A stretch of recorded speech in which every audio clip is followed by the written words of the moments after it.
என்னப்பா எல்லாரும் ஒரே கன்ஃப்யூஷன்ல இருக்கிறீங்களா? நீட்டுக்கு இன்னும் கொஞ்ச நாள் தான் இருக்கு.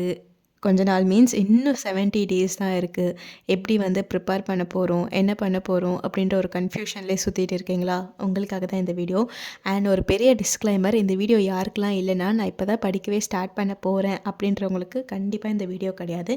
நான் ஆல்ரெடி படிச்சிருக்கேன். பட் நடுவுல வந்து பார்த்தீங்கன்னா, அப்படியே ட்ராக் மாறி போயிட்டேன். அண்ட் திருப்பியும் பேக் டு த ட்ராக் வரணும் அப்படின்றவங்களுக்காக இந்த வீடியோ.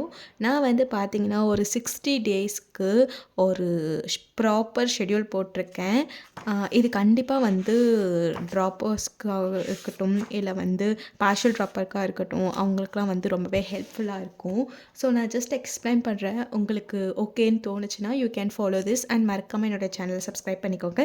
வாங்க வீடியோக்குள்ளே போகலாம். இது வந்து பார்த்திங்கன்னா ஒரு 60 day plan with mock test and proper revision எல்லாம் சேர்த்து தான் நான் கொடுத்துருக்கேன். அண்ட் இது எந்த அளவுக்கு ஒர்க் அவுட் ஆகும்னு கேட்டிங்கன்னா, இது டிபெண்ட்ஸ், உங்களை பொறுத்து தான். டெய்லி ஒரு 10 ஹார்ஸ் நீங்கள் வந்து டைம் ஸ்பெண்ட் பண்ணால் போதும். டெஃபினட்டாக வந்து ஒரு ஃபுல் எஃபோர்ட்டை நீங்கள் இந்த அப்கமிங் 70 டேஸில் போட்டிங்கன்னா, கவர்மெண்ட் காலேஜ் உங்கள் கையில் 70 டேஸ் தான். ஸோ எப்படியாவது முட்டி மோதி படிச்சிடுங்க. ஓகேவா? சொல்லுவாங்க. ஃபர்ஸ்ட் வந்து பார்த்தீங்கன்னா, டே 1க்கு வந்து பார்த்தீங்கன்னா, நான் living world basic math and some basic concept of chemistry தான் வந்து நான் கொடுத்துருக்கேன். இது வந்து பார்த்தீங்கன்னா, ரொம்பவே பேசிக்கான சாப்டர்ஸ். ஸ்டார்டிங் எடுத்த உடனே நம்ம வந்து முடிக்க முடியாத மாதிரி ஒரு சாப்டருக்கு போனால் டிமோட்டிவேட் ஆகிடும் அப்படின்றதுக்காக ரொம்ப பேசிக் தான் நான் வந்து கொடுத்துருக்கேன். அண்ட் டே 2 வந்து பார்த்தீங்கன்னா, டே 1 ரிவைஸ் பண்ணிவிட்டு then redox reaction, breathing and exchange of gases, கிராவிடேஷனுக்கு ஜம்ப் ஆகிடுங்க. டே 3 வந்து பார்த்தீங்கன்னா, நான் எதுவும் புதுசாக கொடுக்கல.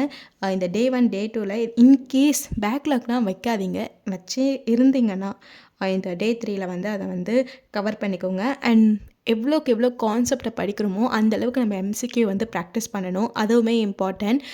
இருக்கிற டைமை எப்படி ப்ராப்பராக யூட்டிலைஸ் பண்ணலான்றதை பாருங்கள். ஒரு கொஞ்ச நாளைக்கு ஒரு 6 ஹவர்ஸ் தூங்குறதே பெட்டர். பிகாஸ் வந்து தூக்கம் முக்கியம். அண்டு ஃபுட்டும் இம்பார்ட்டன்ட். எல்லாமே இம்பார்ட்டன்ட். ஹெல்த்துமே ரொம்ப இம்பார்ட்டன்ட். நம்ம ஹெல்த் நல்லா இருந்தால் தான் நம்மளால் நல்லா படிக்க முடியும். ஸோ அதெல்லாம் காம்ப்ரமைஸ் பண்ணிவிட்டு நான் ஃபுல்லாக படிக்க போகிறேன்றதுல இறங்காதீங்க. ஒரு 10 ஹார்ஸ் இருந்தாலே போதும். நான் சொல்கிற எல்லா சாப்டர்ஸும் வந்து அந்த பர்டிகுலர் டேயில் கம்ப்ளீட் பண்ணுற மாதிரி தான் இருக்கும். இப்போ போய் புதுசாக நோட்ஸ் எடுக்கிறேன், இல்லை வந்து நான் வந்து இப்போ தான் ஃபஸ்ட்லேருந்து பார்க்குறேன் அப்படின்ற வேலை வச்சுக்காதீங்க. முடிஞ்ச அளவுக்கு இந்த ஒன் ஷாட்டு அந்த மாதிரி வந்து செல்ஃப் ஸ்டடி பண்ணுறவங்களா இருந்தீங்கன்னா, இந்த ஒன் ஷாட் வீடியோஸ்லாம் பார்த்துட்டு ஜஸ்ட்டு ரீகால் பண்ணிவிட்டு போங்க. அதை ரீகால் பண்ணி முடிச்சிட்ட உடனேவே எம்சிக்யூ ப்ராக்டிஸ் பண்ண ஸ்டார்ட் பண்ணிவிடுங்க. பிகாஸ் அது ரொம்பவே இம்பார்ட்டன்ட். அண்ட் அதே மாதிரி டே 4ல் வந்து பார்த்தீங்கன்னா, cell the unit of life and electrostatic solution கொடுத்துருக்கேன். டே 5ல் வந்து பார்த்தீங்கன்னா சேம் தான். டே 4ல் plus cell cycle and cell division வந்து கொடுத்துருக்கேன். தென் டே 6ல் வந்து ஈக்லிபிரியம், பயோமாலிகுல்ஸ், கைனமேட்டிக்ஸ் கொடுத்துருக்கேன். 1D அண்ட் 2D அப்படியே முடிக்கிற மாதிரி. பிகாஸ் டே 7ல் நான் வந்து அந்தளவுக்கு பெருசாக சாப்டர் கொடுக்கல. டே 6 அண்ட் நெக்ஸ்ட் வந்து மைக்ரோப்ஸ் அண்ட் ஹியூமன் வெல்ஃபேர் கொடுத்துருக்கேன். டே 8ல் வந்து law of motion, structure of atom, body fluid and circulation கொடுத்துருக்கேன். டே 9ல் டே 8 ரிவைஸ் பண்ணிவிட்டு தென் எக்ஸ்ட்ராவாக மார்ஃபாலஜி ஆஃப் ஃப்ளாரிங் பிளான்ட்டை வந்து நீங்கள் படிக்கிற மாதிரி இருக்கும். டே 10ல் வந்து இன்கேஸ் பேக்லாக் ஏதாச்சும் இருந்தால் அதை முடிச்சுட்டு அண்ட் இந்த டே 1 to டே 9ல் இருக்குல்ல, அந்த சாப்டர்ஸை மட்டும் ஒரு மாக் டெஸ்ட் மாதிரி ரைட் பண்ணுங்கள். ஃபுல் சாப்டரை வந்து ஃபுல் சிலபஸ் வந்து ரைட் பண்ணாதீங்க. ஓகேவா? நெக்ஸ்ட் டே 11 வந்து பார்த்தீங்கன்னா, excretory product and elimination, periodic property, work, energy, power, இதை நீங்கள் வந்து கவர் பண்ண பாருங்கள். அண்ட் டே 12ல் வந்து locomotion plus and movement. And next வந்து இந்த டே 11க்கான சாப்டர்ஸை வந்து பேக்லாக் ஏதாச்சும் இருந்துச்சுன்னா அதில் ரிவைஸ் பண்ணணும், எம்சிக்யூ சால்வ் பண்ணணும்னா பண்ணுங்கள். அண்ட் டே 13ல் neural control coordination, current electricity, chemical bonding.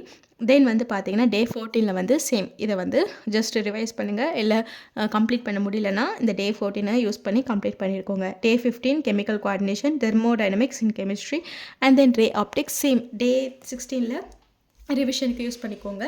And day 17 வந்து wave optics, sexual reproduction in flowering plants and biomolecules in கெமிஸ்ட்ரியில். நெக்ஸ்ட் டே 18 அதே தான் ரிவிஷனுக்கு.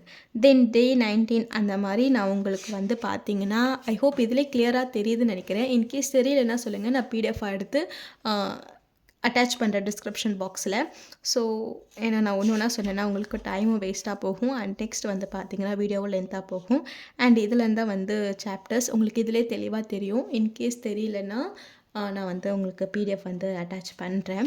ஸோ இவ்வளோ தான் கைஸ். நான் வந்து பார்த்தீங்கன்னா எந்த அளவுக்கு சாப்டர்ஸ் வந்து என்ன பேஸ் பண்ணி தான் நான் வந்து இந்த டைம் டேபிள் போட்டிருக்கேன். ஐ ஹோப் உங்களுக்கும் இது சூட் ஆகும்னு நான் நினைக்கிறேன். என்னென்ன மிஸ்டேக்லாம் இப்போ பண்ணக்கூடாதுன்னா, ஃபர்ஸ்ட்லேருந்து படிக்கிறேன்ட்டு ஸ்டார்ட் பண்ணவே கூடாது. பிகாஸ் ஃபர்ஸ்ட்லேருந்து படித்து நீட் எக்ஸாம் எழுத போகிறோன்னா அது வந்து பாசிபிளே கிடையாது. ஸோ ஆல்ரெடி நான் படிச்சிருப்பீங்க, உங்களுக்கு ஒரு நாலேஜ் இருக்கும். ஜஸ்ட் அது வந்து மறந்து போயிருக்கும். அதை ரீகால் பண்ணுறதுக்காக தான் இந்த ஃபேஸை வந்து நீங்கள் யூஸ் பண்ணணும். பிகாஸ் ஆல்ரெடி நிறைய பேர் சிலபஸை கம்ப்ளீட் பண்ணிவிட்டு அப்படியே full syllabus revision, Mach test அந்த மாதிரி போயிட்டு இருப்பாங்க. பட் அதெல்லாம் நினச்சி நம்ம ஃபீல் பண்ணக்கூடாது. எப்பயுமே மற்றவங்களோட உங்களை கம்பேர் பண்ணாதீங்க. ஜஸ்ட்டு இந்த 70 டேஸ்க்கு உங்களால் முடிஞ்ச ஃபுல் எஃபோர்ட்டை போடுங்க. அண்ட் கண்டிப்பாக வந்து நமக்கான ஒரு சீட் நம்ம கையில் வந்து கிடைக்கும். அண்ட் உங்களுக்கு டைம் இருக்குது. Don't waste your time. தேவையில்லாமல் வீடியோஸ் பார்க்குறதெல்லாம் ஸ்டாப் பண்ணிக்கோங்க. அண்ட் அதுக்காகன்னு ஃபுல்லாக படிச்சுட்டே இருக்க சொல்லலை. இந்த 70 டேஸ்க்கு மட்டும் உங்களுடைய ஃபுல் எஃபோர்ட்டை போடுங்க. அவ்வளோதான். அண்ட் மறக்காமல் சேனலை சப்ஸ்கிரைப் பண்ணிவிட்டு போங்க. Tata, bye bye.